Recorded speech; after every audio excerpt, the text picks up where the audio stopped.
Hello guys, it's Rena, and for today's video we are here at the crazy ice cream maker in Munich, Germany. So guys, we're here in Munich, Germany. The chocolate is good. Yeah, we're here in the ice cream. What is that? Crazy? The crazy ice cream maker. Crazy ice cream maker. Oh. This one, the Bernate is Macker. I don't know how to read that. But yeah, they have this crazy flavor. Very tasty. Beer. This one is really, it tastes beer. I got Green apple calamansi. green apple calamansi and what is that? Banana. Banana and cherry. A very unusual flavor combination. Very tasty. It tastes good. Tastes good.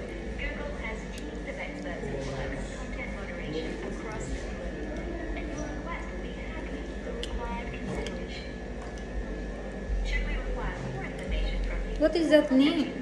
What is this? Napaka-unusual nga nitong ice cream shop na to. And kapag napadpad kayo sa Munich, Germany, must try talaga ang mga ice cream nila dito. Kasi sa isang order mo, combination na siya ng dalawang flavor. So amazing, right?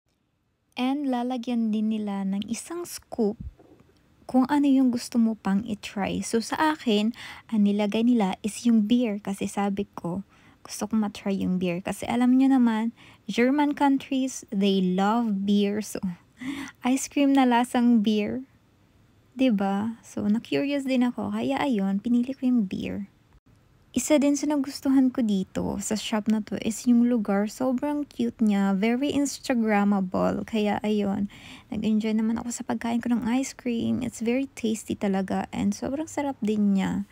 Unusual yung flavors nila kaya Gora na, try nyo kapag napadpad kayo dito. At kapag natapos na kayo kumain and paalis na kayo, pwede kayo pala mag-request ng kung anong flavors na gusto nyo. Lalagay nyo lang sa tissue and then put it on the box. At ang ni-request ko ng flavor ay coconut and grapes. Yun na kasi naisip ko. And that's it. Thank you for watching. See you next time. Bye.